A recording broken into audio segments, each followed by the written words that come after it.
হাসান শুদ্ধ। বাসা কোথায়? বাসায় যেখানেই দিয়ে ধানগড়া। কি হয়েছিল তোমার বলো তো? আমার সাইকেল অ্যাক্সিডেন্টে হাতের হাড্ডি ভেঙে গেছিল, অপারেশন করার পরে রড দেওয়া হয়েছিল। তাই 2-1 মাস এইভাবে রক্তটা আর হাড্ডির কতদিন ছিল? 1.5 মাস রাখছিলে?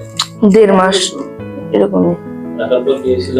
রাখার পরে এখানে রক্তটা হলো মানে শক্ত হয়ে গেছিল আর হাড্ডিটা একটু ব্যথা করতেছিল। পাস করতে পারতে না? ভাঁজটা করতে পারতাম কিন্তু সোজা করতে পারতাম না, এখন সোজা করতে পারতেছি। শক্তি একটু কমে গেছিল না? হ্যাঁ শক্তি একটু কমে গেছিল। হ্যাঁ। তোমার যে ভাঁজ হইতো কতটুকু আগে? ভাঁজ আমার এতটুকুই হতো, আর যদি একটুখানি যে চাপ টাপ দিই তাহলে এই পর্যন্ত আসে, তারপর সোজা করে যে 2-3 মিনিট সোজা হইতো কতটুকু? সোজা এতখানি, আর এতখানির ভিতরেই থাকতো। এখন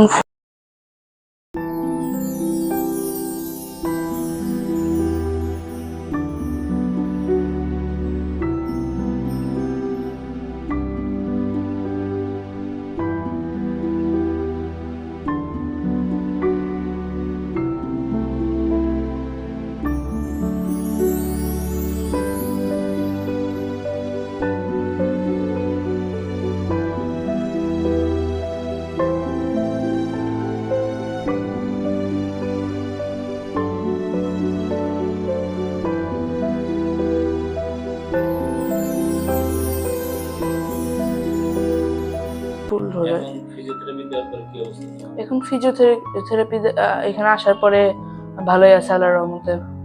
আগের চেয়ে ভালো হয়েছে? আগের থেকে অনেক ভালো হয়ে গেছি। হাত সোজা হয়েছে? হাত সোজা হয়েছে। শক্তি আর একটু বাড়ছে না? হ্যাঁ, আমার হাতে শক্তি বেড়ে গেছে। খুশি তো? হ্যাঁ, খুশি আছি। ঠিক আছে, আমি একটু হাত দেখি।